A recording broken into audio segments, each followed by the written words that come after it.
ચાણસ્મા નગરપાલિકાની પ્લાસ્ટિક વિરુદ્ધ કડક કાર્યવાહી 55 કિલો પ્લાસ્ટિક જપ્ત ₹15,700નો દંડ ફટકારાયો।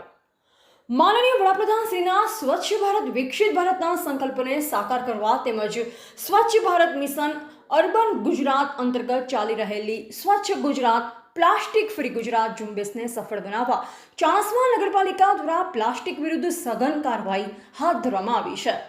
Chief officer Shri Prerakbhai D Patel, प्रमुख श्री प्रतीक्षाबेन पटेल, उपप्रमुख श्री आंसुभाई एस पटेल तथा कारोबारी चेरमेन श्री शिल्पाबेन डी ठाकोरना मार्गदर्शन और सूचना अनुसार नगरपालिका सेनिटेशन शाखा द्वारा शहरना विविध विस्तारों में प्लास्टिक जप्ती अभियान चलाववामां आव्युं हतुं।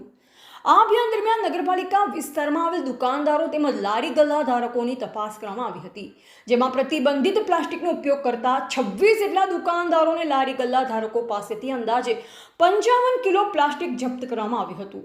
उपरांत नियमोनो भंग करनाराओ सामे दंडनीय कार्यवाही करी कुल ₹15,700नो दंड वसूल करवामां आव्यो हतो। नगरपालिका तंत्र द्वारा वेपारीओ तेमज नागरिकोने सिंगल यूज प्लास्टिकनो उपयोग न करवा, पर्यावरणने अनुकूल विकल्पो अपनावा अने शहेरने स्वच्छ तथा प्लास्टिक मुक्त बनाववा सहकार आपवा अपील करवामां आवी छे। चाणस्मा नगरपालिकानी आ कार्यवाहीथी प्लास्टिकनो उपयोग करता वेपारीओमां जागृति साथे सावचेतीनो माहोल जोवा मळ्यो हतो।